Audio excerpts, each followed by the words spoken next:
Hi, my name is Lily Parsons. Today we'll be going over the global wine culture in New World and Old Worlds. In New World, we'll be paying attention to Central Otago, New Zealand, Willamette Valley, Oregon, in the USA. Old World, we'll be paying attention to Bordeaux in southwest France, and Vinho Verde, Minho, in Portugal. In Central Otago, we're going to start with the geography. It's very mountainous terrain. There's 5 subregions: Gippsland, Bannockburn, Cromwell, Bedingo, Wanaka, Alexandra. The climates range from cooler climates to warmer climates, but it's primarily warm throughout the year. As you can see, it's in the center of New Zealand. In the history of Central Otago, it was actually founded as a town for gold, and then it turned into a gold mine for wine production. There was 4 wine producers in 1993, and then 2003 it jumped up to 75 wine producers, and then 2018 there was 138 wine producers. So it's definitely expanded in the last 20 years significantly. There's a lot of customs and traditions in all of the regions, but specifically in Central Otago, they want to keep the area a social destination. The region has a very low population density, so these visitors create a lot of economic growth for them. Everything is slow-paced and traditions are valued, such as playing the games like curling and everything like that in Central Otago. Wine has been a staple in the region for a very long time, and the wineries are where a lot of people gather, whether that be visitors or people who are local to the region. In Central Otago, there are 16 religions represented.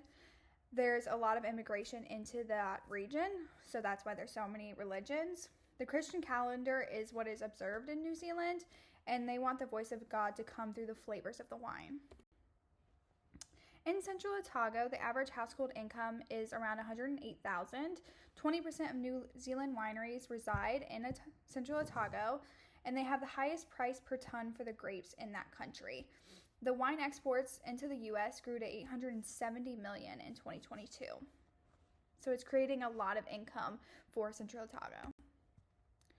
The food and cuisine in Central Otago, there's this place called the Cellar Door Dining, and it's a staple in the region. They serve meat, seafood, and desserts that all paired with the organic Pinot Noir from that region. The most local favorite restaurants offer wine pairings with the meals. That's where a lot of people go and hang out, and they always like to pair their food with the local wine. Now on to Willamette Valley in Oregon. The geography of this region is there's long, broad valley spans of up to 60 miles. It's protected from the cold Pacific air and rainstorms. It also follows the Willamette River, and the climate is warm and protected. There's mountains on both sides that keep this area very protected from the aggressive climate. The history of Willamette Valley, pioneers brought several dozen of fruit plantings from Iowa to Oregon in 1847. Then after that, the first winery opened in 1852. Wineries began slowly opening up after this. An Oregon Wine Advisory Board developed in 1984 to keep everything regulated. Now Oregon is home to 995 wineries and 1,370 vineyards. The custom and traditions of Willamette Valley, Oregon is very important to them. The Confederate Tribes of Grand Ronde is a huge part of the valley. They have ongoing traditions to incorporate the tribes, such as in 2023, Strong's team spearheaded a Native American dinner to celebrate National American Heritage Month, and this tradition has the local wines incorporated. There are many religions in Willamette Valley as well, such as Judaism, Catholic, Protestant, Mormon, and Buddhist. There are many more represented, as in the U.S. there's a lot of immigration.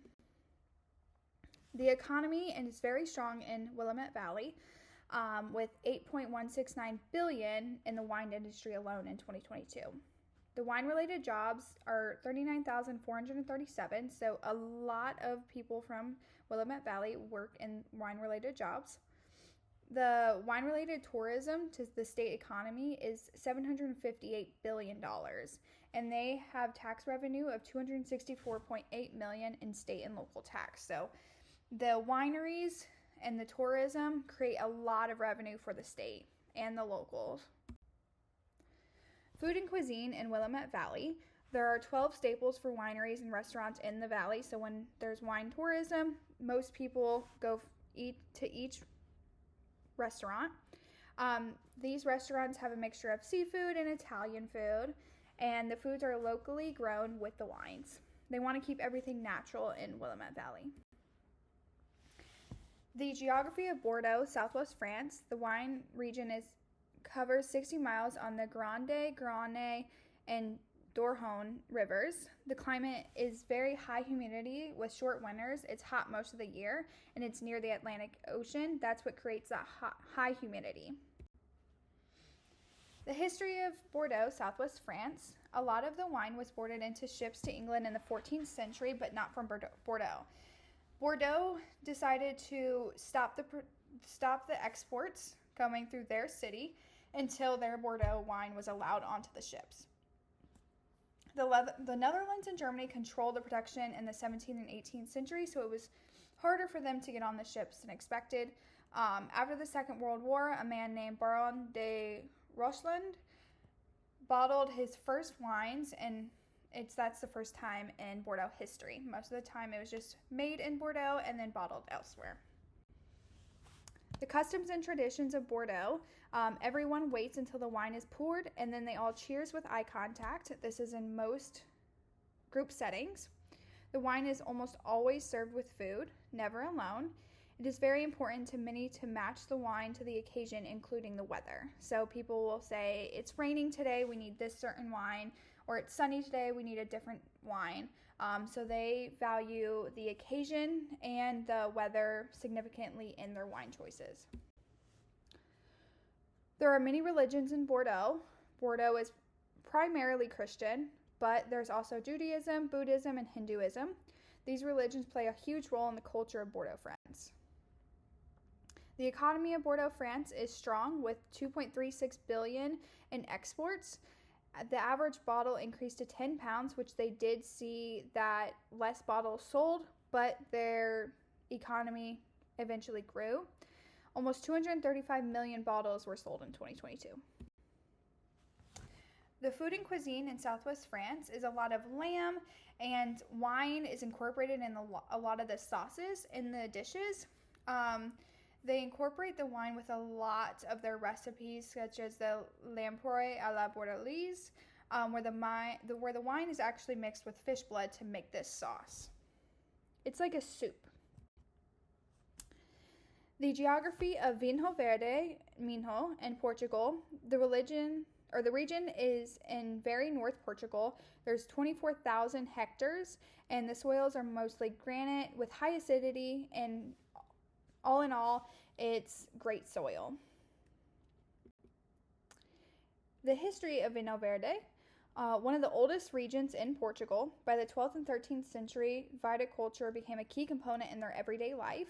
Vinho Verde became an official DOC in 1984, and in May of 2016, a seal of guarantee for Monaco e Malgaco was approved. The customs and traditions in Vinho Verde are very important to them. September is the traditional harvest month for all of the wineries and vineyards. Centuries ago, it was a tradition for women to actually carry the whisker basket and for men to carry the ladders for the women so they can go and pick the grapes off the trees. There is a tradition for people of all ages to stomp on the grapes at dusk to celebrate their hard work, and many wineries allow tourists to participate in these traditions.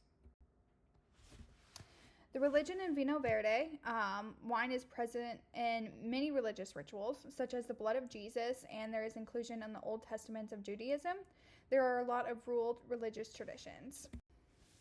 The economy of Vinho Verde, they're currently exporting to over 100 markets, including the U.S. and countries around the world. Their exports gain 941 million euros, and the wines are cheaper with the premium quality wine normally under $20.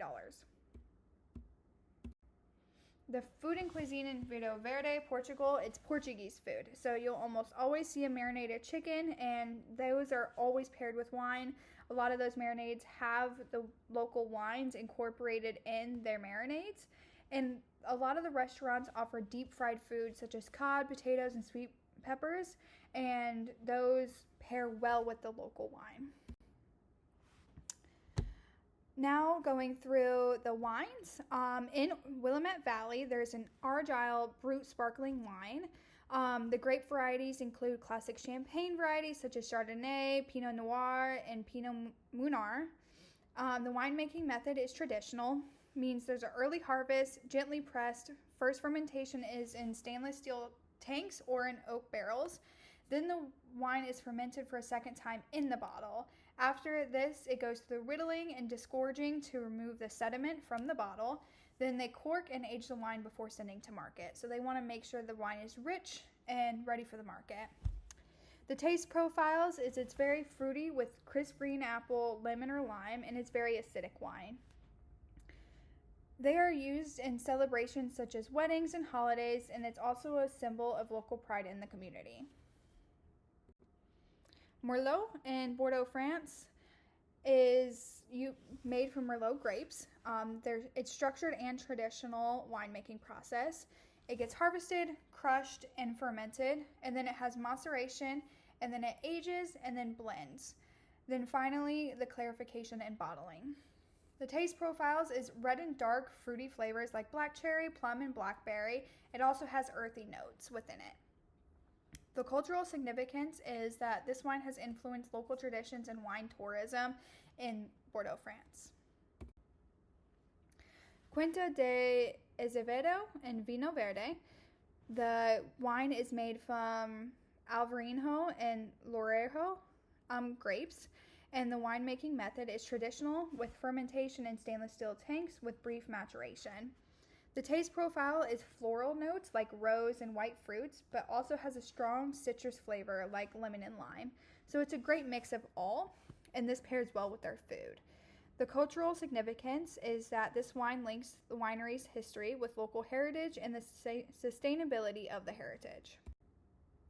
The cultural impact in the wines play an important role in these winery-heavy regions. These regions mainly focus on the wine, and in Vino Verde, Portugal, these wines are a symbol of the Portuguese heritage.